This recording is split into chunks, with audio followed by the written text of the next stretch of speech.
बच्चा है ना 4 साल 20 साल बाद यही आपके समाज का संचालक होगा।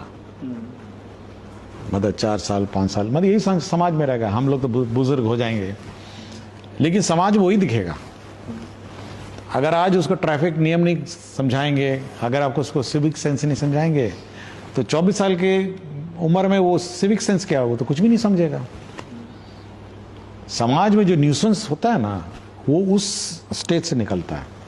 जैसे मैडम बता रही थी किशनगंज में लड़की और लड़कों के बीच का जो कोऑर्डिनेशन है, अगर हम ये कोऑर्डिनेशन हम लोग बचपन से उनको नहीं सिखाएंगे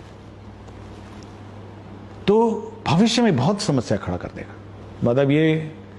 मतलब हो सकता है वायलेंस अगेंस्ट वुमेन हो जाए। और मैं बहुत ही घोर विरोधी हूं इस बात का, घोर विरोधी कि कोएड स्कूल में एक क्लासरूम में लड़कियों को बैठा दीजिए, दूसरे क्लासरूम में लड़कों को बैठा दीजिए। और कभी कभी मैं मास्टर से पूछता हूँ, हेडमास्टर से, भाई ये क्यों बैठाएं आप? तो उनका कहना था कि लड़के बहुत बदमाशी कर रहे हैं इसलिए लड़कों को अलग बैठा दिया और लड़कियों को अलग बैठा दिया। मैंने कहा ये बताओ यार, जब ये बाहर जाएंगे समाज में या घर ही जाएंगे ये, मतलब हर बार आपका 12 घंटे तो स्कूल में नहीं है, वो तो 4-5 घंटे हैं। सिखाना आपका काम था कि भाई लड़की और लड़के समाज में एक मतलब कोऑर्डिनेशन के रूप में या कोऑर्डिनेट करके कैसे रहें। वो तो बाहर जाकर तो क्या करेगा आप समझ सकते हैं, वो लड़की के साथ छेड़खानी कर देगा। तो ये जो शिक्षा है ना, शिक्षा ये केवल स्कूल के इसका जो आउटकम है, इसका ये केवल वो जो घंटों से सीमित नहीं है कि सुबह 6 बजे आइए 12 बजे जाइए उसके बाद पिंड छुड़ाइए। नहीं, ये पूरा का पूरा आपके वर्तमान समाज का इफेक्ट करता है और भविष्य में भी यही आपको सामने दिखेगा। अगर 10 साल 15 साल बाद वो बोलेंगे कि देखिए मैकेनिक को काम नहीं करना आ रहा है, ये देखिए ये उजंड आदमी सब बच्चा सब है या बदमाशी कर रहा है, तो इसका मतलब उसको कोई शिक्षक 15 साल पहले उसको सिखाए नहीं, या उस समय का जो शैक्षणिक व्यवस्था है उस शैक्षणिक व्यवस्था ने उसको इस काबिल नहीं बनाया कि वो बिहेव ठीक करे। तो एम्पैथी की आपने बात की, एम्पैथी भी वही बात है।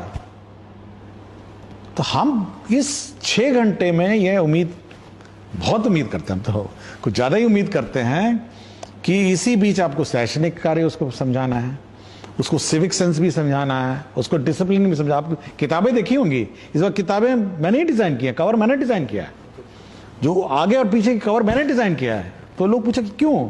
मैंने कहा ट्रैफिक लाइट सिखाने के लिए उसमें ट्रैफिक लाइट लिखे हुए हैं, उसमें क्यू में खड़े हुई है ये लिखा है कि भाई आप कतार में खड़े होइए ये लिखा है, उसमें हॉर्न मत बजाइए ये लिखा है उसमें। मैंने कहा भाई आप समाज में सिविक सेंस, वातावरण को साफ रखें, ये बने हुए चित्र आप नोटबुक को नोटिस नहीं किए होंगे कवर पेजों में, वो कवर पेज मैंने डिजाइन किए हैं। किताब का कंटेंट अलग है, कवर मैंने किया है, एक एक चीज उसका, कि बच्चे को चाहे किताब पढ़े नहीं पढ़े लेकिन ये कवर पेज तो पढ़ ले। समाज में एक सभ्य सिविक सेंस वाला व्यक्ति कम से कम रहे। ट्रैफिक लाइट है, उसमें बहुत कुछ है, पढ़िएगा देखिएगा, हाथ धोने का है, बहुत कुछ है उसमें। तो ये सारा का सारा जो व्यवस्था है, शैक्षणिक व्यवस्था, ये केवल किताब के अंदर वाली पन्ने नहीं है, इसके अलावा बहुत कुछ है। एम्पैथी है, सिविक सेंस है, लड़का लड़की को इज्जत दे, सम्मान दे, यह भी है, यह भी बहुत इंपॉर्टेंट है। और ये स्कूल व्यवस्था को ही सिखाना है। अलग लड़की को बैठा दिए, लड़के को बैठा दिए, कहे कि चलिए 12 बज गया, घंटी बजाए, जाइए आप लोग अपना जाइए। नो, ये आप ही का काम है कि समाज का हर स्टूडेंट को उसके सिविक सेंस और उसके बिहेवियर चेंज लाना, ये स्कूल का काम है। मैं व्यक्तिगत रूप से अपने शिक्षा विभाग और बिहार विद्यालय परीक्षा समिति के बीच सामंजस्य का अभाव देखता हूँ। यद्यपि बिहार विद्यालय परीक्षा समिति